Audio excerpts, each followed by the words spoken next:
me gustaría que volviéramos allí por un momento, porque es una ilustración perfecta de lo que significa oír. De modo que si usted se pregunta lo que significa oír la palabra de Dios, puedo darle un ejemplo basado en mi propia experiencia personal con Proverbios 4. Mientras estaba allí en el hospital y descubrí estos versículos, me di cuenta de que me ofrecían salud o medicina. Y me dije, esto es lo que voy a hacer. Estoy agradecido por lo que los médicos han hecho, pero no han podido darme sanidad. Así que tomé la palabra de Dios como mi medicina. Cuando dije esto, me dio la impresión de que Dios me había hablado. No de manera audible, pero sí claramente.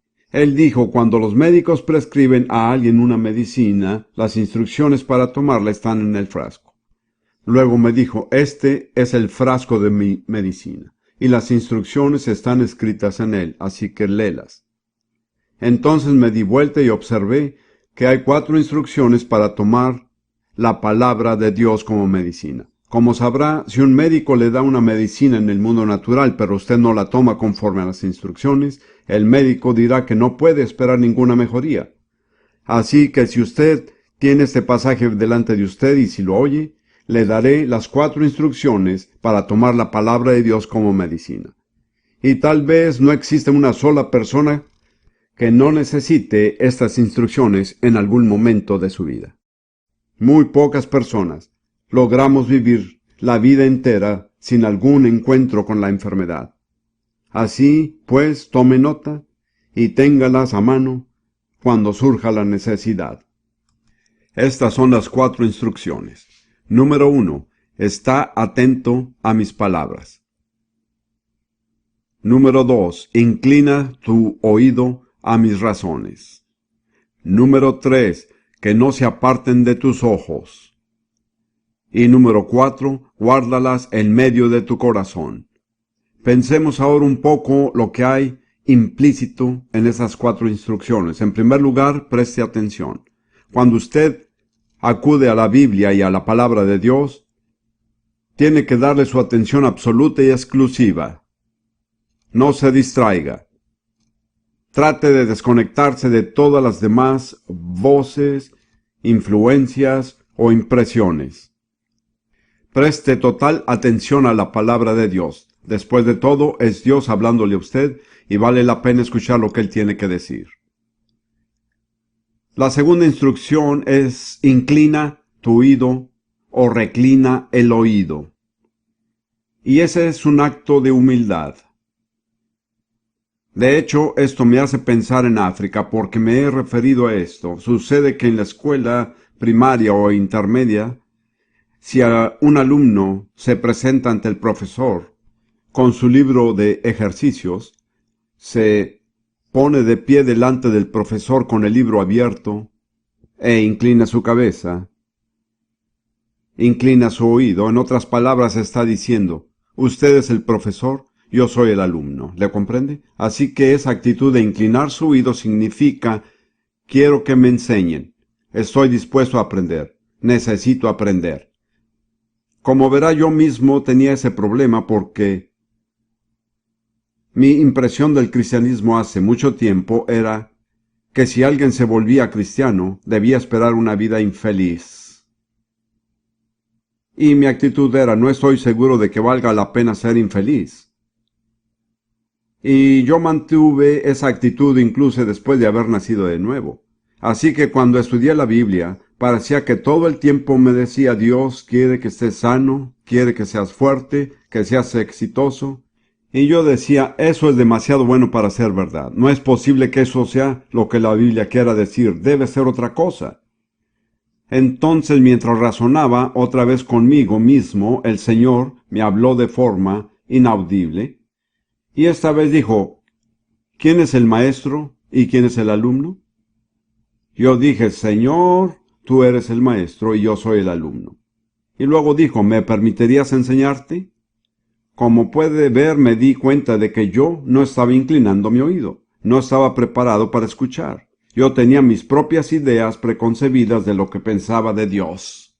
Y si decía algo diferente, yo no podía oírlo.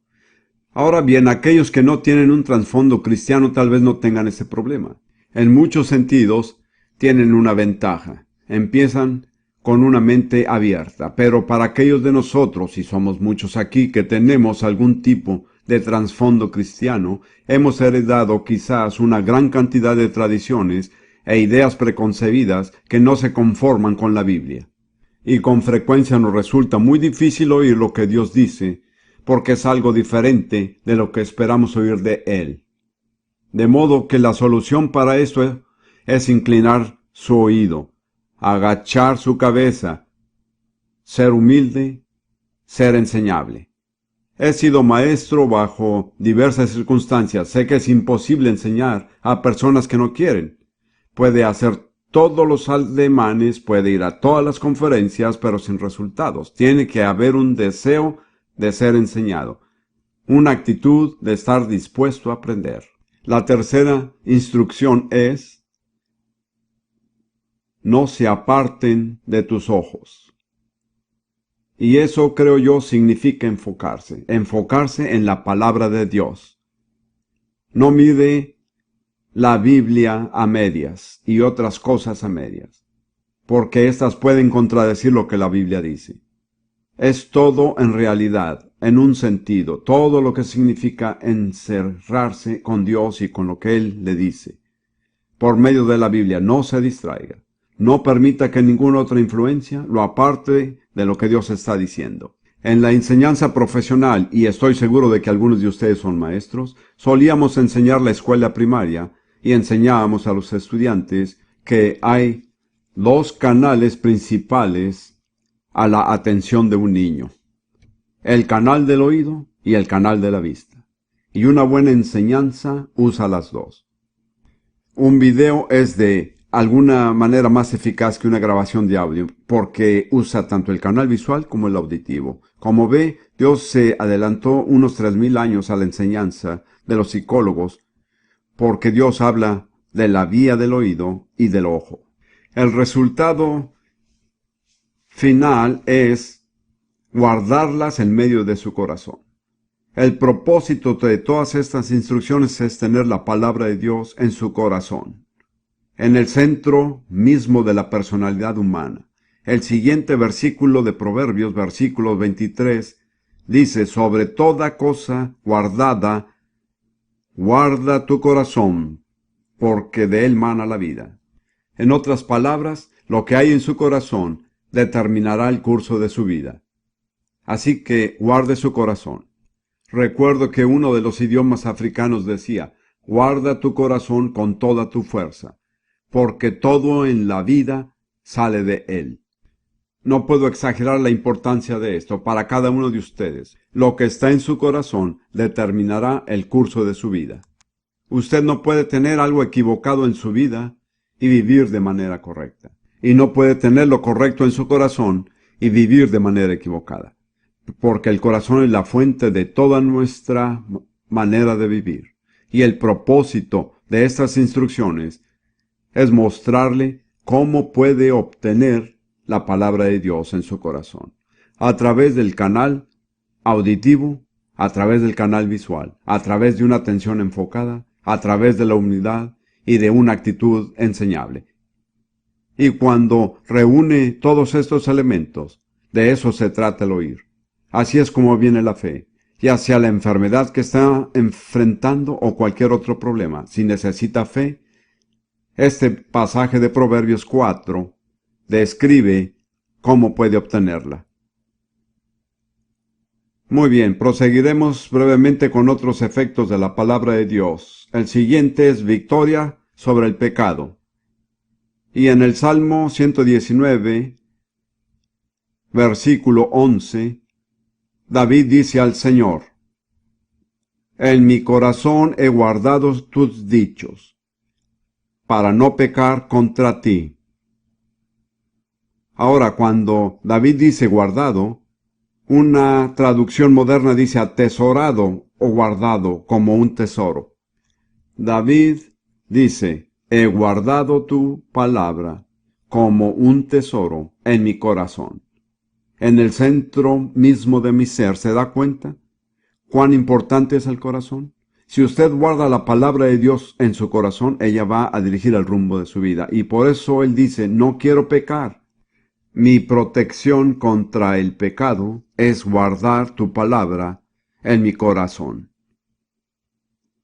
Alguien dijo, el pecado lo alejará de la Biblia, o la Biblia lo alejará del pecado. Tarde o temprano, el uno o el otro prevalecerá. Si la Biblia vence, lo guardará de pecar. En el Salmo capítulo 17, versículo 4, tenemos otro testimonio de David. David era un hombre muy sincero. Puede leer sus salmos y ver que tuvo muchos problemas con el pecado en su propia vida. Pero gracias a Dios que por medio de sus luchas puede orientarnos y ayudarnos. Salmos 17, versículo 4. Para las obras humanas, por la palabra de tus labios, yo me he guardado de las vías del destructor. El destructor es un título de Satanás.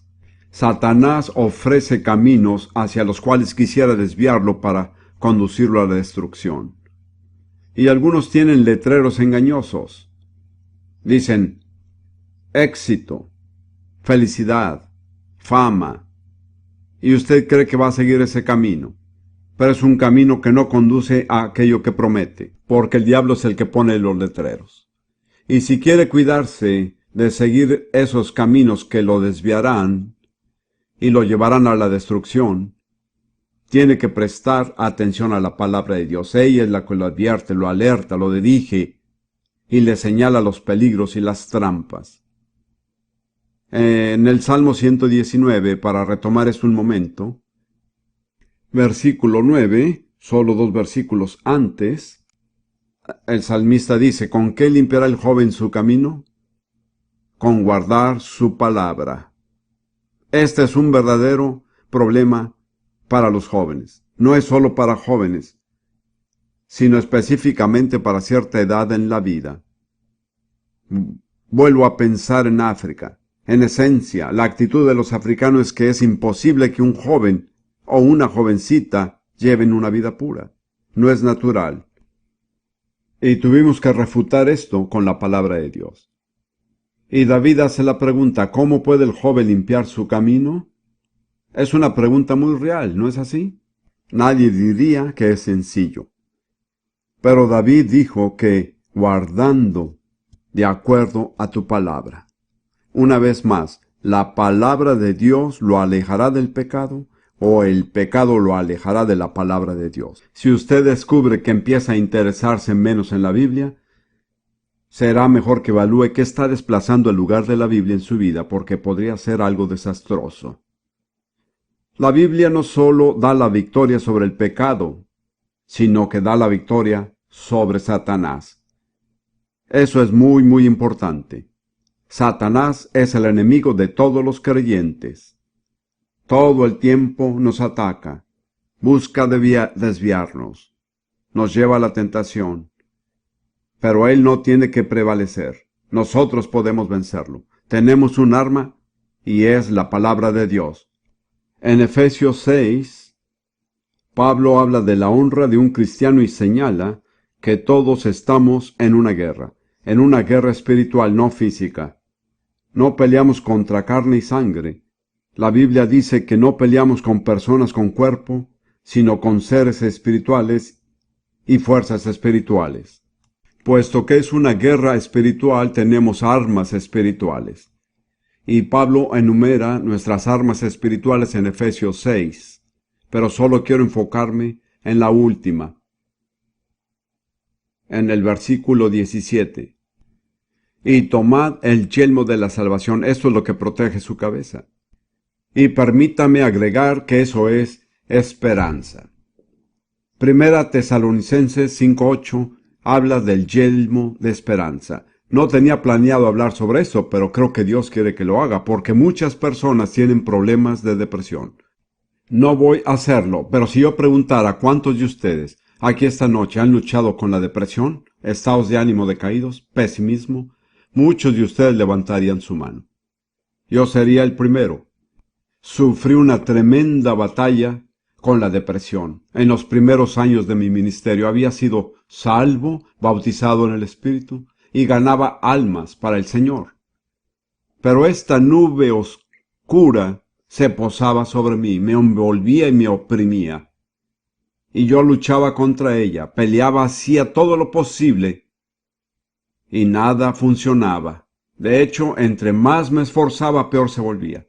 Y yo había llegado al punto de verdadera desesperación, cuando resulté leyendo el profeta Isaías, capítulo 61, versículo 3, donde Dios dice que Él nos dará un manto de alegría en lugar del espíritu angustiado. Esa es la versión Reina Valera. Y cuando leí esas palabras, el Espíritu Santo me dijo, ese es tu problema. Es un espíritu malo que te atormenta. No eres tú, no es tu mente. Es otra persona que opera en tu mente. Bueno, solo me faltaba un versículo más, que fue Joel 2:32. Y dice, y todo aquel que invocare el nombre de Jehová será salvo. Entonces oré al Señor, Dios, líbrame de ese espíritu angustiado, de pesadumbres, de depresión, en el nombre de Jesús. Y Dios me liberó. Luego me mostró que tenía que usar algo para proteger mi mente. Y yo pensé en la armadura y dije que debía ser el yelmo. Bueno, Efesios 6:17 lo llama el yelmo de salvación. Yo pensé para mí mismo, soy salvo, pero ¿tengo el yelmo de salvación? Pablo manda a los cristianos salvos a tomar el yelmo de salvación. Y yo no sabía lo que eso era, pero busqué un pasaje paralelo en Primera de Tesalonicenses 5:8, que dice, la esperanza de salvación como yelmo. Entonces me dije, mi yelmo es la esperanza. Eso protegerá mi mente. Y luego estudié y vi que en la Biblia la esperanza es esperar confiadamente lo bueno. Y Dios me mostró que yo tenía que cambiar por completo mi manera de pensar. Yo era por naturaleza un pesimista. Cuando yo nací pesimista y crecí como un pesimista. En mi familia, si alguien no estaba preocupado, se preocupaban por no estar preocupados. Entonces me di cuenta de que tenía todo un trasfondo que cambiar, tenía que ponerme el yelmo de la esperanza y esperar lo bueno. La forma como lo logré fue que cada vez que tenía un pensamiento oscuro y negativo, hacía el esfuerzo de cambiarlo por algo bíblico positivo. Y poco a poco se volvió automático, de manera que hoy agradezco a Dios porque ya no tengo ese problema. Quiero decir, todos podemos recibir ataques con pensamientos negativos, pero en general la depresión ya no es mi problema. Así que tuve que recibir liberación de ese espíritu y luego aprender a proteger mi mente. No me propuse hablar de esto, pero tal vez convenga a las personas aquí presentes. Hay un yelmo. Es la esperanza. Si usted como cristiano estudia la Biblia, nunca habrá una razón por la cual no deba tener esperanza. Siempre hay una razón bíblica para tener esperanza, pero tiene que encontrar las razones y ponerlas en práctica. Quiero continuar con la siguiente declaración que me proponía tratar. Tomar la espada del Espíritu, que es la palabra de Dios. Entonces nuestra arma de ataque contra Satanás es la palabra de Dios. Algunos de ustedes tal vez han oído de esto porque hay muchas enseñanzas sobre esto, que hay dos palabras griegas diferentes para referirse a la palabra, el logos y el rema. Logos es la totalidad de la palabra de Dios, todo el consejo de Dios, el Dios eterno, la palabra de Dios. Rema es la palabra hablada de Dios, y la palabra que se usa aquí es rema. Tome la espada del Espíritu, que es la palabra rema de Dios. En otras palabras, no es la Biblia junto a su cama o en su biblioteca la que lo protegerá, sino la Biblia que usted declara con fe y la cita. Esa es la espada del Espíritu y es tan cortante que cada vez que usted la usa contra el diablo, él retrocede. Él teme a la espada del Espíritu. Y nuestro modelo perfecto para esto es Jesús. En Mateo 4, cuando Satanás vino a tentarlo, ¿cómo respondió Jesús? ¿Qué respondió por 3 veces? Escrito está. ¿Qué es eso? Es la espada del Espíritu. Y Satanás lo dejó, no tiene respuesta frente a la espada del Espíritu. Usted puede darle toda clase de razones psicológicas y a él eso no le impresiona. Pero cuando sencillamente cita las Escrituras y las aplica a su situación personal, puede alejarlo de usted. Así pues, la espada del Espíritu, la palabra de Dios, es nuestra arma contra Satanás. Permítame darle otros 2 pasajes nada más. Primera de Juan 2, versículo 14. Primera de Juan 2, 14. En la segunda parte del versículo, Juan dice, os he escrito a vosotros jóvenes, porque sois fuertes, y la palabra de Dios permanece en vosotros y habéis vencido al maligno. ¿Quién es el maligno? Satanás. Juan hace 3 declaraciones acerca de esos jóvenes. Son fuertes, han vencido a Satanás, y la razón es la tercera declaración. La palabra de Dios permanece en vosotros. Y si mora en usted la palabra de Dios, ella le dará la fortaleza y la victoria sobre Satanás. En Apocalipsis 12, versículo 11, tenemos un ejemplo de esto. Es una imagen, creo, del tremendo conflicto del fin de los tiempos entre el pueblo de Dios y el pueblo de Satanás. Y el diablo mismo en persona está involucrado. Pero el versículo 11 de Apocalipsis nos da la clave para la victoria. Y dice, y ellos, el pueblo de Dios, le han vencido a Satanás por medio de la sangre del Cordero y de la palabra del testimonio de ellos, y menospreciaron sus vidas hasta la muerte. ¿Cómo vencemos entonces a Satanás? Por medio de la sangre del Cordero, por la palabra de nuestro testimonio. Ahora tengo una manera de explicar esto y que he usado con miles de personas. Así que yo les digo, si ustedes pudieran pagarme, no hay cantidad de dinero que pueda expresar este valor, pero yo no pido pago alguno, como entenderá. Esta verdad no tiene precio. ¿Cómo vencemos a Satanás? Por medio de la sangre del Cordero y de la palabra de nuestro testimonio. Esta es mi explicación.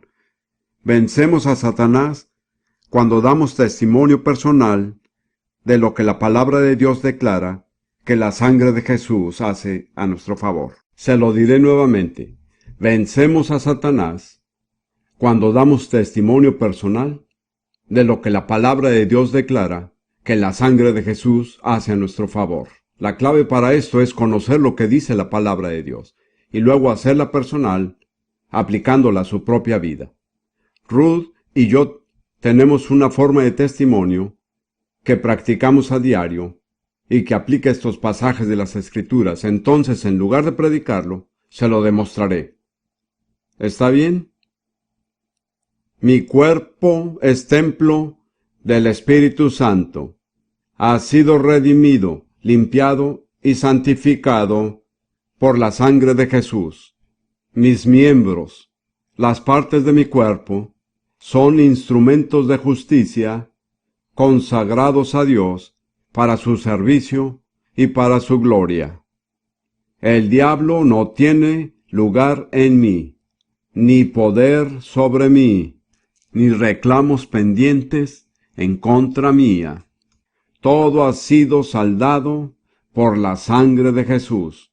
Yo venzo a Satanás por medio de la sangre del Cordero y de la palabra de mi testimonio, y no amo mi vida como para temer la muerte. Mi cuerpo es para el Señor, y el Señor es para mi cuerpo. Estas declaraciones han sido tomadas de la Biblia. Ahora bien, yo no sé por qué deberíamos tener todas las bendiciones mientras usted está sentado. Así que vamos a declarar otra vez frase por frase y a darle la oportunidad de decirlo. Esta es su confesión. No la está diciendo porque nosotros lo decimos, sino porque la Biblia lo dice. ¿Lo comprende? Si usted cree en la Biblia, usted cree estas palabras. Entonces diremos frase por frase Y usted repetirá después de nosotros. Ahora usted no está hablando a nosotros, sino al mundo espiritual invisible. Y ahí es donde sus palabras tienen un efecto que usted no puede ni siquiera empezar a imaginar. ¿Le parece? ¿Está listo ahora? Frase por frase después de nosotros, no antes. Mi cuerpo es templo del Espíritu Santo. Ha sido redimido, limpiado y santificado por la sangre de Jesús. Mis miembros, las partes de mi cuerpo, son instrumentos de justicia, consagrados a Dios, para su servicio y para su gloria. El diablo no tiene lugar en mí, ni poder sobre mí, ni reclamos pendientes en mi contra. Todo ha sido saldado por la sangre de Jesús. Yo venzo a Satanás por medio de la sangre del Cordero y de la palabra de mi testimonio. Y no amo a mi vida como para temer a la muerte. Mi cuerpo es para el Señor y el Señor es para mi cuerpo. Amén. Si usted realmente cree eso, tiene que dar gracias a Dios. Dedique un momento nada más a darle gracias. Eso es la expresión de su fe. Ahora, quiero señalar una cosa más. Solo hay una clase de cristiano que tiene el derecho de decir eso. Dice acerca de estos cristianos que ellos menospreciaron su vida hasta la muerte. En otras palabras, estaban totalmente comprometidos. Para ellos lo más importante no era permanecer vivos, sino hacer la voluntad de Dios. Entonces tiene que evaluarse. ¿Está usted comprometido? Satanás no teme a los cristianos que no están comprometidos, se ríe de ellos. Pero los cristianos comprometidos son una amenaza para él, porque no puede derrotarlos, ¿se da cuenta? Muy bien, ese es solo un ejemplo de la palabra de Dios usada como un arma contra Satanás. Ahora pasemos a otro aspecto de la palabra de Dios, que es limpiar, lavar o santificar. Se pueden usar varias palabras. Usted sabe que la palabra santificar significa ser santo. Así que la palabra de Dios lo lava, lo limpia, lo santifica, no por fuera sino interiormente. Usted sabe cuán terrible es estar realmente sucio, acalorado y pegajoso, sin tener la posibilidad de lavarse. Y ahí está, y le toca soportarlo. Como un soldado en tiempos de guerra nos encontramos frecuentemente en esa condición. Pero piense cuánto más serio sería estar sucio por dentro y no tener manera de lavarse. Qué privilegio inestimable es saber cómo podemos limpiarnos. Piensa en los billones de personas hoy sobre la tierra que no saben cómo ser limpios. ¿Qué privilegio tenemos? Leamos Efesios 5, 25 y 27. Pablo compara la relación entre un esposo y su esposa a la relación que hay entre Cristo y su iglesia, que se llama la novia de Cristo. He aquí lo que dice: Maridos, amad a vuestras mujeres. Permítame hacer aquí una pausa para decir a los esposos que esta no es una recomendación, es un mandato. Hay un libro, no sé si ya lo ha leído o no, tiene un título largo: Hágase un favor a usted mismo, ame a su esposa. Y realmente es una tontería no amar a su esposa, se lo aseguro.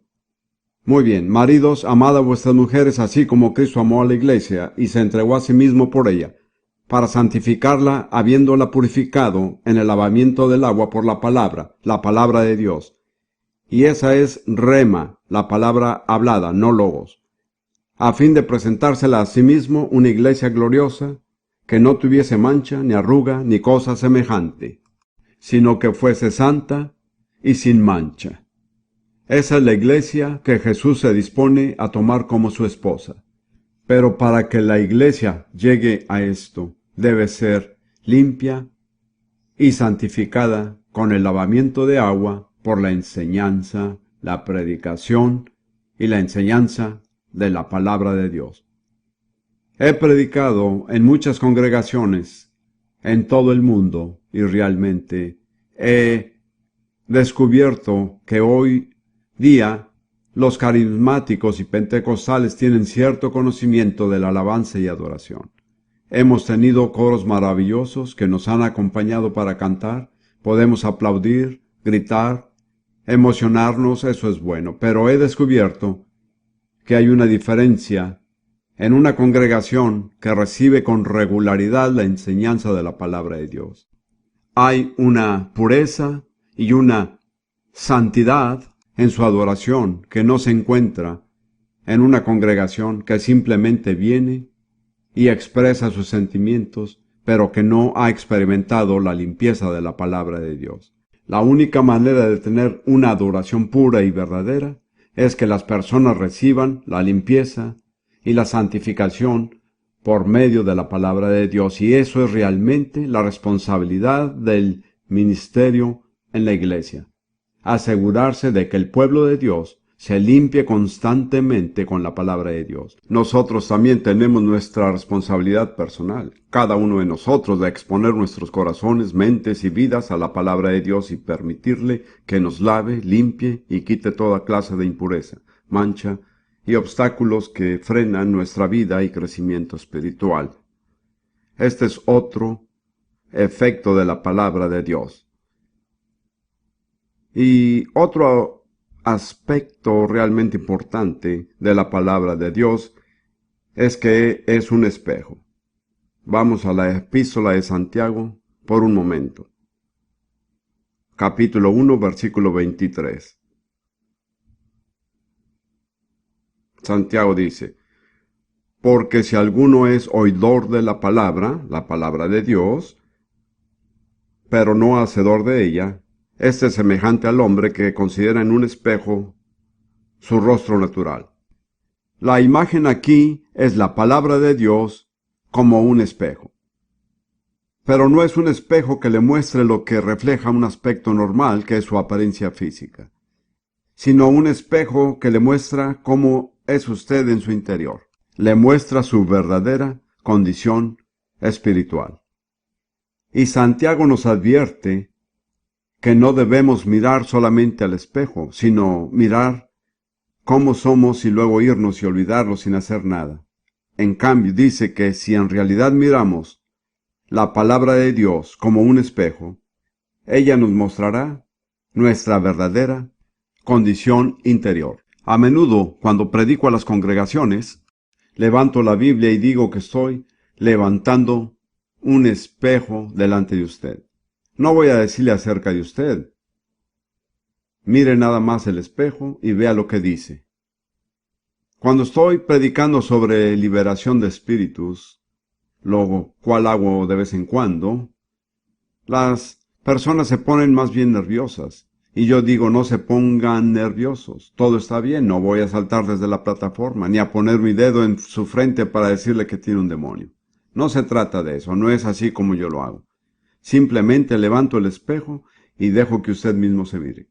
Y después usted mismo decide lo que hará respecto a lo que el espejo le revela. Mirar en el espejo es extremadamente importante para nuestro crecimiento y bienestar espiritual. En 2 Corintios capítulo 3, versículo 18, Pablo dice algo que es realmente hermoso.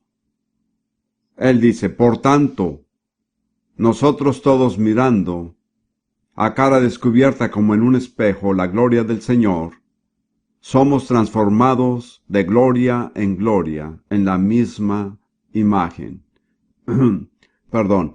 Como por el Espíritu del Señor.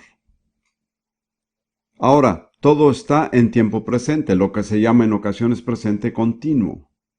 Mientras nos miramos continuamente en el espejo, vemos continuamente la gloria de Dios revelada en el espejo. Y cuando nos miramos, el Espíritu Santo nos transforma en la semejanza de lo que vemos, de gloria en gloria. Eso es maravilloso, pero solo funciona en tanto que usted se mire en el espejo. Si aparta sus ojos del espejo, el Espíritu Santo ya no obra. Entonces tiene que mirar continuamente en el espejo de la palabra de Dios para ver lo que la palabra de Dios trata de hacer. Y mientras más mire, más glorioso será. No es estático.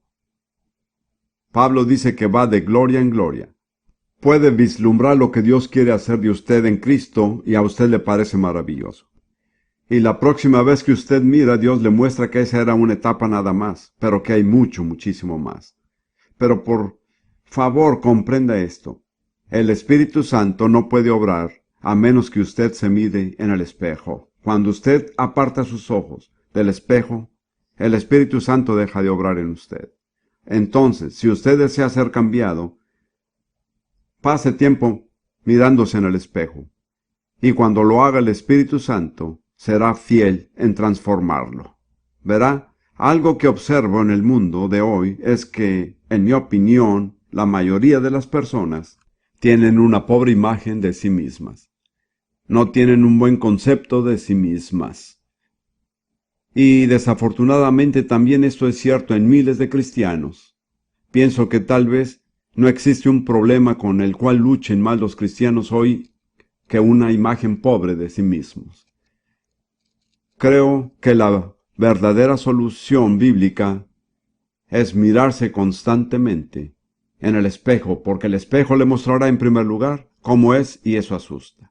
Pero si sigue mirando, entonces el espejo empieza a mostrarle lo que Dios puede hacer de usted y le muestra cuán valioso es a los ojos de Dios. Como ve, si pasamos más tiempo con la Biblia, no podríamos realmente pensar de nosotros mismos como inferiores o insignificantes. He ayudado a muchas personas de esa manera. Algo que le digo a las personas es esto. Escuche, el valor de las cosas se mide por el precio que alguien paga por ellas. Si usted tiene una casa y quiere venderla, y el vendedor de bienes raíces le dice que vale, por ejemplo, $200,000, pero nadie pagará más de 120,000. De modo que el verdadero valor de esa casa no son 200,000, sino 120,000. El valor de algo es lo que alguien paga por tenerlo. ¿Cuál es entonces su valor? ¿Cómo descubre su valor? Descubriendo lo que Dios ha pagado por usted. Y Dios lo ha comprado con lo más valioso que existe en todo el universo, la sangre de Jesús. Ese es su verdadero valor, lo que Dios está dispuesto a pagar por usted. ¿Comprende? No permita que la gente le infunda un sentimiento de inferioridad. No se mida conforme a otras personas. No escuche toda clase de insinuaciones negativas u otras cosas, sino diga nada más.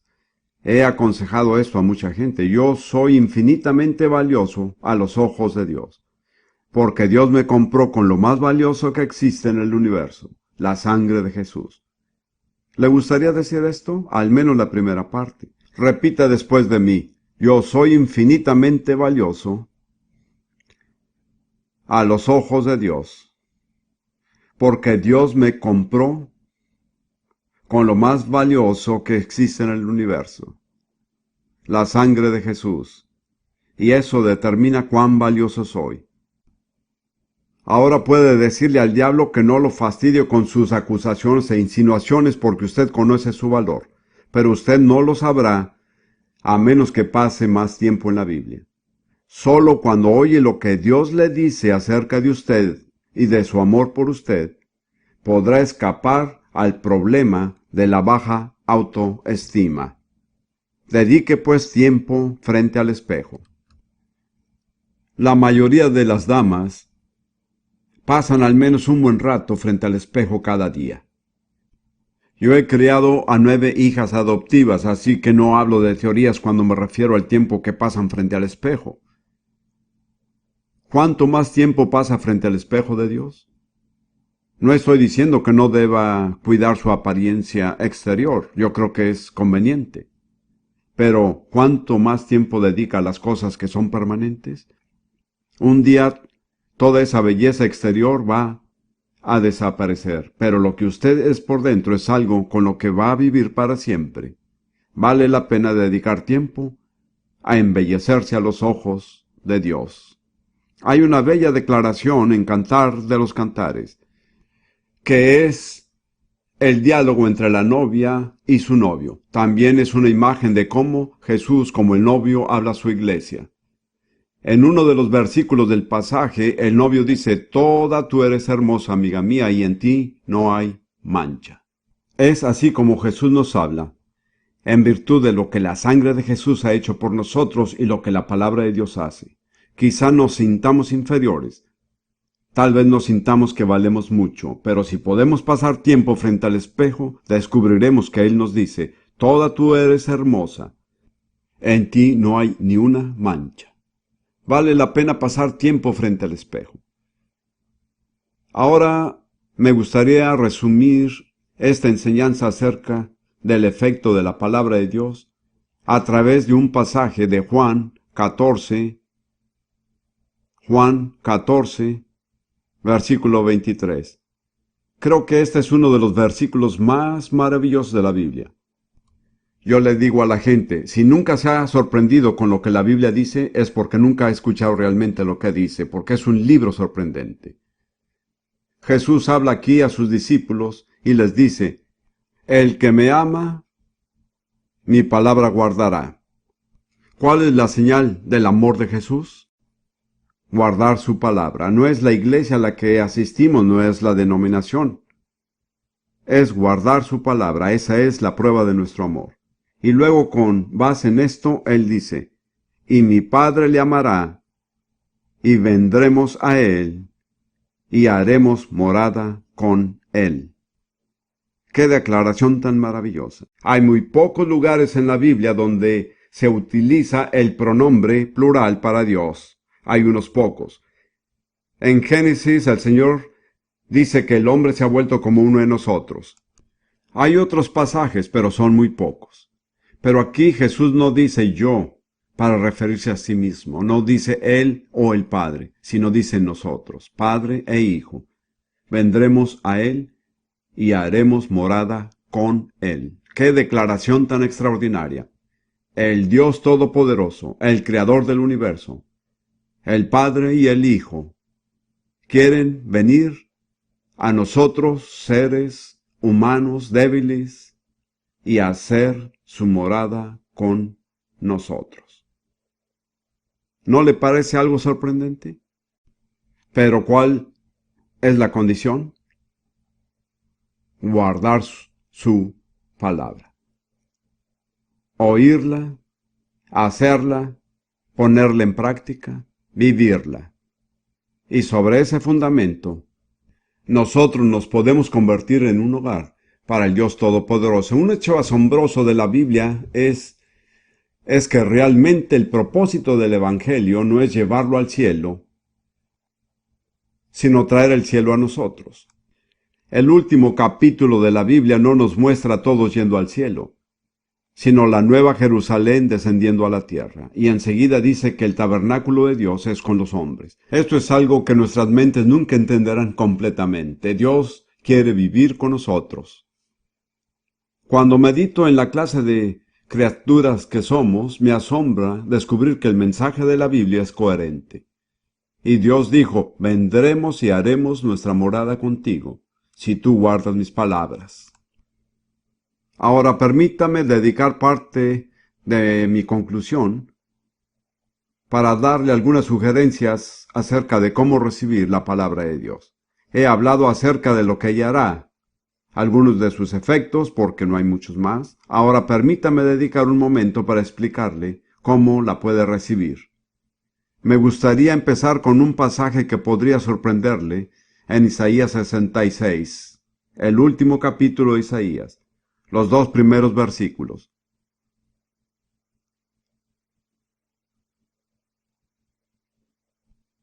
Isaías 66, 1 y 2. Esto tiene que ver precisamente con lo que estaba diciendo acerca de que Dios quiere hacer su morada con nosotros. Jehová dijo así: el cielo es mi trono, y la tierra el estrado de mis pies. ¿Dónde está la casa que me habréis de edificar? ¿Y dónde el lugar de mi reposo? ¿Qué clase de edificación van a construir para mí? ¿Qué clase de templo, de catedral? Dios dice: eso no me impresiona. Él dice: mi mano hizo todas estas cosas, y así todas estas fueron hechas, dice Jehová. Ahora viene el mensaje: pero mirará a aquel que es pobre y humilde de espíritu, y que tiembla a mi palabra. Ahí hay 3 requisitos. Sentirse pobre. Usted recuerda que Jesús dijo: bienaventurados los pobres en espíritu, porque de ellos es el reino de los cielos. Eso no significa que seamos cobardes o tímidos, significa que vemos cuán pobres somos por nosotros mismos, cuán necesitados estamos de Dios. Y luego dice: humilde de espíritu. Eso significa que lamentamos todas las cosas que hemos dicho y hecho que han contristado a Dios y lo han alejado de nuestra vida, que han hecho imposible para Él realmente hacer su morada con nosotros. Y luego dice, y esto es sorprendente: el que tiembla a mi palabra. Así que uno de los requisitos para recibir la palabra de Dios es temblar ante ella. El temblor demuestra miedo y demuestra reverencia. Creo que lo que acabo de mencionar explica la razón. Si nos dijeran que Dios Padre y que Dios Hijo van a venir a este edificio dentro de 5 minutos, yo no sé qué haría usted, pero yo temblaría. Yo me preguntaría: ¿estoy yo listo? ¿Qué van a hacer? ¿Cómo lo esperamos? ¿Cómo podemos nosotros, pobres seres terrenales y humanos, estar frente a Dios Padre y Dios Hijo? Pero Jesús dijo: si guardan mi palabra, mi Padre y yo vendremos y haremos morada con ustedes. Entonces comprendo por qué Dios espera, en cierto sentido, que temblemos a su palabra. Porque es Dios en persona que viene a nuestra vida. He dicho muchas veces a las personas que, si quieren saber cuál es su actitud hacia Dios, examinen cuál es su actitud hacia su palabra, porque esa es su actitud hacia Dios. Usted no ama a Dios más de lo que ama su palabra. Usted no obedece a Dios más de lo que obedece a su palabra. Usted no tiene más lugar en su vida para Dios de lo que le dedica a su palabra. Entonces, si quiere saber cuánto significa Dios para usted, descubra cuánto significa para usted su palabra. Esa es la respuesta, porque la palabra es la forma como Dios viene a nuestra vida. No creo que Dios quiera atemorizarnos, pero sí creo que nos quiere reverentes. Creo que Él desea un temor reverencial. No puedo entrar en detalle, pero una de las frases que usa la Biblia frecuentemente es el temor del Señor. Eso no significa que tengamos miedo de ser castigados, sino que tenemos un gran temor reverencial. Y si mira especialmente el libro de Proverbios y los Salmos, lo que la Biblia dice acerca del temor del Señor es: no hay nada que contenga promesas de bendición más grandes en toda la Biblia que el temor del Señor. La Biblia dice que el temor del Señor es para vida. Con él vivirá lleno de reposo el hombre y no será visitado de mal. Piensa en esto: es para vida. Si usted lo tiene, siempre vivirá lleno de reposo y nunca será visitado de mal. Si tiene una concordancia o alguna otra manera de encontrarlo, dedique tiempo a estudiar lo que dice la Biblia acerca del temor del Señor. De hecho, eso nos introduce a lo que voy a enseñar ahora mismo, porque el siguiente requisito que está directamente relacionado es ser humilde y temer a Dios. El Salmo 25 es uno de mis salmos favoritos y nos habla de la clase de persona a quien Dios se tomará el trabajo de enseñar. Como usted sabe, usted puede inscribirse en una universidad o seminario, pero eso no significa que Dios lo acepte como alumno. ¿Lo ve? Dios elige su alumno conforme al carácter, no a los logros académicos ni los títulos que se ostentan. Y el Salmo 25 nos dice lo que Dios busca en aquellos a quienes está dispuesto a aceptar como sus alumnos. Salmo 25, versículo 8 y 9. Bueno y recto es Jehová. Por tanto, Él enseñará a los pecadores el camino, encaminará a los humildes por el juicio, y enseñará a los mansos su carrera. ¿Cuáles son los requisitos aquí? Humildad. Humildad, así es. Algunas traducciones antiguas decían mansedumbre, que es un término que prefiero. Es de algún modo una palabra mejor. Y luego en el mismo Salmo, versículo 12. ¿Quién es el hombre que teme a Jehová? Él enseñará el camino que ha de escoger. ¿Cuál es aquí el requisito para que Dios le enseñe? El hombre que teme al Señor. Así es. Y en el versículo 14, la comunión íntima de Jehová es con los que le temen.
Y a ellos hará conocer su pacto. La comunión íntima significa el consejo secreto del Señor. ¿Con qué clase de personas comparte Dios sus planes íntimos?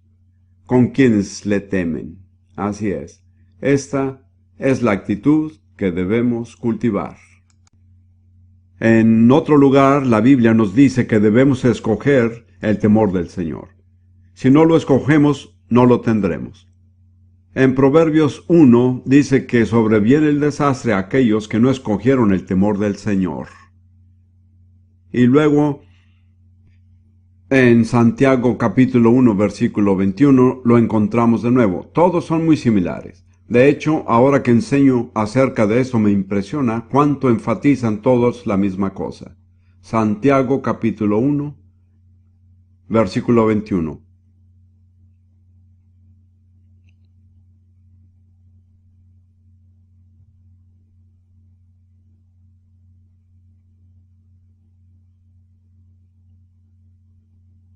Por lo cual, desechando toda inmundicia y abundancia de malicia.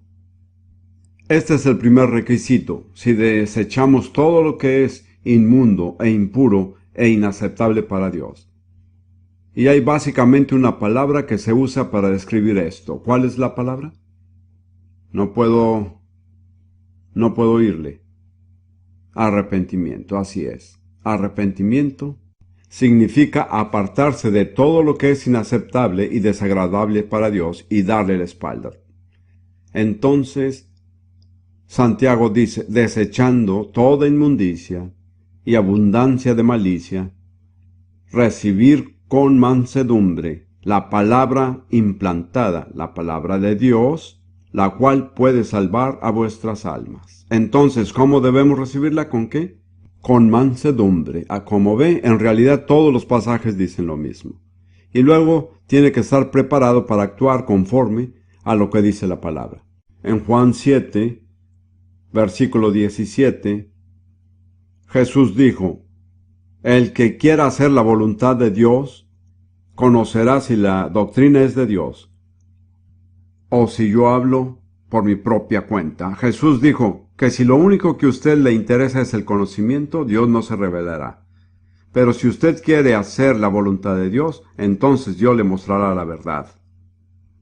Por último, me gustaría pasar al Salmo 119, versículo 11, de nuevo como una recomendación para todos ustedes. David dijo, en mi corazón he guardado tus dichos de tu palabra, para no pecar contra ti. Les sugiero que si realmente quiere la bendición y la prosperidad de Dios en el sentido más verdadero, usted tiene que atesorar la palabra de Dios en su corazón. Creo que una manera práctica de hacerlo es memorizar las Escrituras. La práctica de memorizar las Escrituras es sumamente importante. La Biblia habla acerca de los que meditan en la palabra de Dios, pero si en usted no mora la palabra de Dios, no puede meditar en ella. Tiene que memorizarla para meditar en ella. Me gustaría compartir algo que Ruth y yo leímos en un libro titulado La Iglesia en China, escrito por Carl Lawrence. No sé si alguno de ustedes lo ha leído. Yo diría que es un libro excelente. Si no lo ha leído, especialmente si usted es chino, debería hacerlo, ¿saben? Una cosa que me impresiona acerca de los chinos en Singapur, si puedo decirlo con franqueza, es que no se preocupan demasiado por los chinos en China. Eso me llama la atención. Pero bueno, en este libro, este hombre dijo que durante la Revolución Cultural, ¿sabe cuál es la Revolución Cultural? Cuando los cristianos fueron perseguidos despiadadamente, y los únicos que sobrevivieron fueron los que habían memorizado las Escrituras. Todos los demás cometieron suicidio, se enloquecieron o traicionaron a sus hermanos en la fe. De manera que hay algo poderoso en memorizar la palabra de Dios. Le da una fortaleza y una estabilidad que no se reemplaza con nada. Y mi recomendación para ustedes es que la aprenda de memoria. La mayoría de ustedes son bastante jóvenes. Están en sus años de juventud. Tienen capacidad para memorizar si deciden usarla. Pueden hacerlo. Y si no lo hacen, se están privando de algo que tiene un valor enorme. Yo no sé cuántos versículos de las Escrituras sabemos de memoria, Ruth y yo. Tal vez al menos 200, creo yo. Tal vez más. No lo hacemos para impresionar a otros. Lo hacemos porque lo necesitamos. Vivimos en una lucha espiritual permanente. Siempre estamos atacando las fortalezas de Satanás. Y si no tuviéramos la palabra de Dios guardada en nuestros corazones, no sobreviviríamos. La memorizamos, la creemos, la confesamos. Así que esta es mi recomendación final para los que realmente quieren prosperar en Dios. Pida al Espíritu Santo que le muestre cuáles escrituras necesita memorizar, porque pueden ser muy diferentes de las que nosotros memorizamos. Que el Señor les bendiga.